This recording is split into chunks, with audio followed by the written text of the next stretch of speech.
जनपद अत्यंत संवेदनशील रहे हैं, क्योंकि मौसम अनियंत्रित है और समय बारिश पड़ रही है, इंसेफ्लाइटिस की दृष्टि से, इसलिए हम लोगों को और भी सतर्क रहना है। कोरोना महामारी के खिलाफ पूरे देश के अंदर जो अभियान आदरणीय प्रधानमंत्री जी के नेतृत्व में चल रहा है, उसके अपेक्षित परिणाम आ रहे हैं। हमें व्यक्ति के जीवन को ही बचाना है, उसकी जीविका को ही बचाना है, और उसी प्रकार की रणनीति तैयार करते हुए ये कार्यक्रम पूरे देश के अंदर भी और प्रदेश के अंदर भी चल रहे हैं, क्योंकि उत्तर प्रदेश आबादी के हिसाब से देश का सबसे बड़ा प्रदेश है। इसलिए उत्तर प्रदेश अपनी प्रभावी भूमिका के साथ इस महामारी के खिलाफ लड़ाई में कार्य कर रहा है। इसके अपेक्षित परिणाम भी आ रहे हैं। हम लोगों ने ट्रेस, टेस्ट और ट्रीट के मंत्र को जमीनी हकीकत पर उतारने के लिए पूरी ताकत लगाई। आज उसका परिणाम है कि 95% से अधिक रिकवरी रेट उत्तर प्रदेश के अंदर है। पॉजिटिविटी रेट उत्तर प्रदेश के अंदर 3 के आसपास है। सबसे अधिक टेस्ट उत्तर प्रदेश अब तक कर चुका है। 4,77,00,000 से अधिक टेस्ट उत्तर प्रदेश ने अब तक संपन्न किए हैं। हमने अपनी क्षमता को अधिक से अधिक बढ़ाया है। अगर हम टेस्ट की बात करते हैं, अकेले 24 घंटे के अंदर आज प्रदेश में 3,57,000 से अधिक टेस्ट हुए हैं, यानी ये सर्वाधिक टेस्ट है। कोरोना चेन के संक्रमण को ब्रेक करने के लिए टेस्ट आवश्यक है, और उसी दृष्टि से यह अभियान हमारे निरंतर आगे चल रहे हैं। एक तरफ ट्रेस निगरानी समितियों को हम लोगों ने मई प्रथम सप्ताह में ही गांव-गांव भेज दिया था। इन्होंने अच्छा काम किया है। कोरोना चेन को ब्रेक करने में जहां पर जो मिला वहीं पे उसके उपचार की व्यवस्था, मेडिसिन किट वितरण की व्यवस्था उन्हीं के माध्यम से, और हर एक स्तर पर, चाहे स्वच्छता, सैनिटाइजेशन और फॉगिंग की कार्रवाई हो, चाहे निगरानी समिति के द्वारा समय पर हर लक्षण युक्त व्यक्ति को दवा उपलब्ध करवाने, 24 घंटे के अंदर आरआरटी की टीम के द्वारा वहां पर उन लोगों का एंटीजन टेस्ट करवा लेना, ये सभी कार्य युद्ध स्तर पर जहां प्रारंभ हुए, आज उसी का परिणाम है कि जिस प्रदेश के बारे में सभी विशेषज्ञ मानते थे कि उत्तर प्रदेश में कोरोना अनियंत्रित हो जाएगा, यहां की स्थिति अत्यंत खराब हो जाएगी, आज पिछले 24 घंटे के अंदर मात्र 3,300 केस ही उत्तर प्रदेश में आए हैं, जबकि आशंका व्यक्त की जाती थी कि लाखों की संख्या में आएंगे। इसी प्रकार से एक्टिव केस के बारे में भी ये लोगों का ये मानना था कि 10 मई तक उत्तर प्रदेश में 30 लाख से अधिक एक्टिव केस होंगे। आज 26 मई है, आज उत्तर प्रदेश में कुल 62,000 एक्टिव केस बचे हैं। यानी हमारा जो कोरोना प्रबंधन के प्रति जो नीति हम लोगों ने अपनाई और सफलतापूर्वक आगे बढ़ रही है, जहां इस पर हम कार्य कर रहे हैं, वहीं कोरोना के बाद जो कुछ नए कॉम्प्लिकेशंस देखने को मिले हैं, एक बहुत सारे पेशेंट ऐसे हैं जिनकी रिपोर्ट नेगेटिव आ चुकी है, लेकिन अभी भी उनके सामने कुछ समस्याएं हैं। हर जनपद में पोस्ट कोविड वार्ड की स्थापना की कार्रवाई हमारी प्रारंभ हुई और इसने काम करना प्रारंभ किया है। ब्लैक फंगस के उपचार की व्यवस्था भी हम लोगों ने हर उस जनपद में जहां पर ब्लैक फंगस से जुड़े हुए पेशेंट मिले हैं वहां पर भी वह सुविधा उन्हें उपलब्ध करानी शुरू कर दी है। प्रदेश में इस समय 500 से ज्यादा ब्लैक फंगस से जुड़े हुए जो पेशेंट हैं उनके उपचार की व्यवस्था चल रही है और इस उपचार को भी हम कोरोना के उपचार की तरह ही फ्री में शासन इसको सभी सुविधाएं उपलब्ध करवा रही है। इसके अलावा थर्ड वेव की जो आशंका है उसके लिए हमारी तैयारी अभी से प्रारंभ हो चुकी है। मेडिकल कॉलेजेस में 100 बेड्स के पीकू के निर्माण की कार्रवाई, डिस्ट्रिक्ट हॉस्पिटल में हमने 25 से 30 बेड के पीकू के निर्माण की कार्रवाई को प्राथमिकता के आधार पर आगे बढ़ाने के निर्देश दिए हैं और उस पर कार्य भी प्रारंभ हो चुका है। इसके अलावा कुछ सीएससी को भी हम इसके साथ जोड़ रहे हैं जहां से लोगों को या बच्चों को वहां पर स्थानीय स्तर पर ही ये सुविधा उपलब्ध हो सके।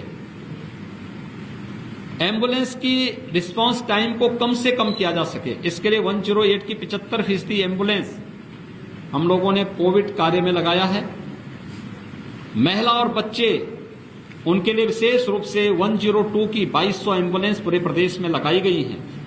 उनके लिए हर जनपद में एक डेडिकेट नॉन कोविड हॉस्पिटल आवश्यक और इमरजेंसी सेवाओं के लिए उपलब्ध करवाने की कार्रवाई भी हुई है। पूर्वी उत्तर प्रदेश के गोरखपुर और बस्ती कमिश्नरी इंसेफ्लाइटिस की दृष्टि से भी अत्यंत संवेदनशील है। हम लोगों ने 4 वर्ष पहले भारत सरकार के सहयोग से इन सभी जनपदों में पीकू और मिनी पीकू के निर्माण की कार्रवाई संपन्न की है। इंसेफ्लाइटिस ट्रीटमेंट सेंटर बनाए हैं, सर्विलांस की बेहतर व्यवस्था की है। जो भी मैन पावर या जो भी चिकित्सक, पैरामेडिक्स या नर्सिंग स्टाफ इसमें लगा हुआ है उन सब के प्रशिक्षण की भी कार्रवाई की है।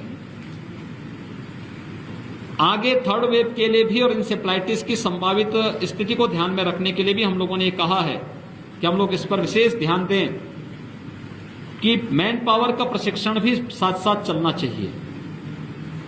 दूर दराज के जो क्षेत्र हैं वहां पर सीएससी भी हम कोविड के साथ साथ इंसेफ्लाइटिस ट्रीटमेंट के लिए उनको भी तैयार रखेंगे।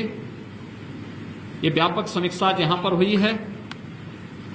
हम लोगों ने स्वच्छता, सैनिटाइजेशन और फॉगिंग पर भी विशेष ध्यान देने के लिए कहा है। यद्यपि ये विगत वर्ष से ही प्राथमिकता के आधार पर इसे आगे बढ़ाया जा रहा है क्योंकि ये कार्रवाई वर्तमान में कोरोना की चेन को ब्रेक करने में मदद करेगा और भविष्य में बरसात के बाद यह इंसेफ्लाइटिस, मलेरिया, डेंगू, कालाजार, चिकनगुनिया जैसी बीमारियों को रोकने में भी ये मदद करेगा। इंसेफ्लाइटिस प्रभावित गांवों में अभी से शुद्ध पेयजल की आपूर्ति को सुनिश्चित करवाना, व्यापक अवेयरनेस के कार्यक्रम को भी वहां आगे बढ़ाना, इन सभी के बारे में आज यहां पर विचार विमर्श हुआ। जो कार्य जिला प्रशासन ने किया उसकी समीक्षा की गई और क्या बढ़ोतरी इसमें हो सकती है इस पर भी उन्हें बताया गया है। कम्युनिटी किचन, कोरोना कर्फ्यू के दौरान होटल रेस्टोरेंट बंद हैं, मरीज के परिजन कहां भोजन पाएंगे। कम्युनिटी किचन के माध्यम से उन्हें भोजन की व्यवस्था उपलब्ध करवाने के लिए निर्देश दिए गए हैं। Rickshaw, e rickshaw, street vendor, इन लोगों के पास अपने साधन नहीं होंगे तो उनको लोग उनके कम्युनिटी किचन के माध्यम से भोजन उपलब्ध कराने। हर जरूरतमंद को भारत सरकार के द्वारा प्रधानमंत्री गरीब कल्याण पैकेज के अंतर्गत मई और जून में निःशुल्क खाद्यान्न उपलब्ध कराने की व्यवस्था की गई है। राज्य सरकार के द्वारा जून, जुलाई, अगस्त में निःशुल्क खाद्यान्न हर जरूरतमंद को उपलब्ध करवाने के साथ ही जितने भी श्रमिक हैं, संगठित और असंगठित क्षेत्र के, स्ट्रीट वेंडर हैं और अन्य प्रतिदिन मेहनत करके कमाने खाने वाले उन लोगों के लिए भी भरण पोषण भत्ता की व्यवस्था सरकार ने जून महीने में प्रारंभ की है। ये सभी कार्रवाई हमारी साथ साथ चल रही है। मैंने सभी जनप्रतिनिधियों से भी अपील की है, कोरोना के दौरान उन्होंने बेहतर कार्य किया।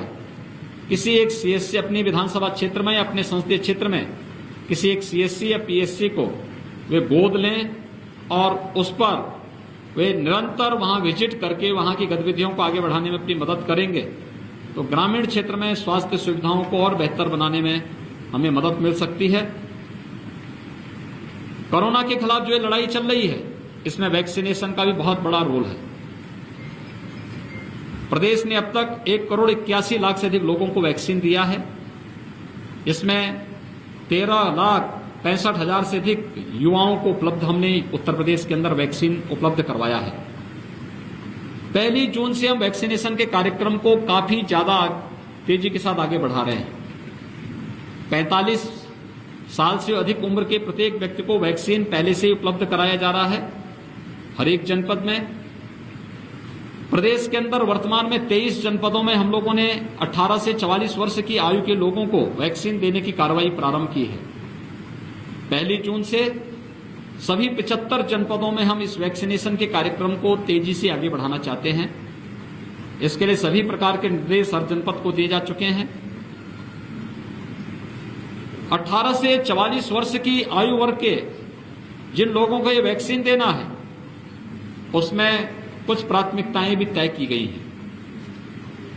अभिभावक स्पेशल बूथ बनेंगे। 12 साल से छोटी उम्र के जितने बच्चे हैं, उन सभी बच्चों के अभिभावकों को प्राथमिकता के आधार पर कुछ बूथ उनके लिए बनेंगे, जहां पर अभिभावक स्पेशल के रूप पर उनको वहां वैक्सीन दिया जा सके, क्योंकि 3rd वेव की आशंका को ध्यान में रखते हुए उन्हें सुरक्षा कवच वैक्सीन के माध्यम से उपलब्ध करवाने के लिए आवश्यक है। दूसरा, मीडिया के कर्मियों के लिए हर जनपद में एक बूथ और न्यायिक अधिकारियों के लिए भी हर जनपद में उनके परिवार के लोगों के लिए अलग से एक बूथ हर जनपद में बनाने के भी निर्देश दिए गए हैं। अब एक क्रमिक रूप से हर माह वैक्सीनेशन की कार्रवाई तेजी के साथ आगे बढ़ेगी। मेरा अनुमान है कि हम लोग जून महीने में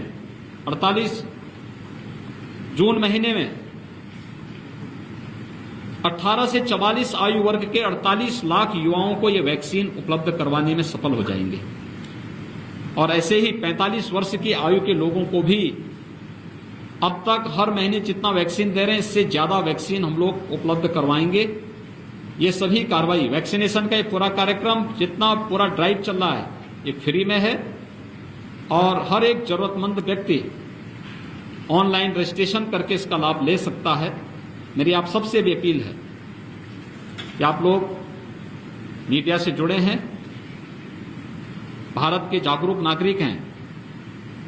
कोरोना के खिलाफ देश का जो ये अभियान है, ये अभियान में हम सबकी जिम्मेदारी बनती है कि हम इसका एक हिस्सा बने, लोगों के मनोबल को बढ़ाने में योगदान दें, लोगों के अंदर सकारात्मक ऊर्जा का संचार करने में अपना योगदान दें और साथ साथ लोग टेस्ट से न भागें। अगर निगरानी समिति कहीं पर किसी लक्षण युक्त व्यक्ति को चिन्हित करती है कि इसका टेस्ट होना आवश्यक है, वे लोग टेस्ट से भागे ना, बल्कि टेस्ट अपना जरूर कराएं। जिस प्रकार के निर्देश स्वास्थ्य टीम के द्वारा उन्हें उपलब्ध कराए जा रहे हैं, उसका पालन करें। और दूसरा, वैक्सीन फ्री में है, ये सुरक्षा कवच है, वैक्सीन लगाने से भी न भागें। यही मेरी आप सबसे अपील है। हाई रिस्क कैटेगरी से जुड़े हुए लोग बाहर न निकलें। कोरोना का खतरा भी बना हुआ है, केसेज कम हुए हैं, लेकिन खतरा टला नहीं है। हमें सतर्कता और सावधानी बरतनी पड़ेगी। 60 साल से ऊपर के बुजुर्ग, 10 वर्ष से कम उम्र के बच्चे, गर्भवती महिलाएं, कमजोर इम्यूनिटी के लोग, एक या एक से अधिक बीमारियों से ग्रसित कोई भी व्यक्ति बाहर न निकलें। शेष अन्य लोगों को अगर निकलना ही है तो मास्क अवश्य पहने। अगर इसका व्यापक प्रचार प्रसार अगर हम कर सकें तो निश्चित ही कोरोना के खिलाफ देश की लड़ाई विजयी होगी। देश जीतेगा, कोरोना हारेगा। इस संकल्प के साथ आप सभी अपना योगदान देंगे। बहुत बहुत धन्यवाद।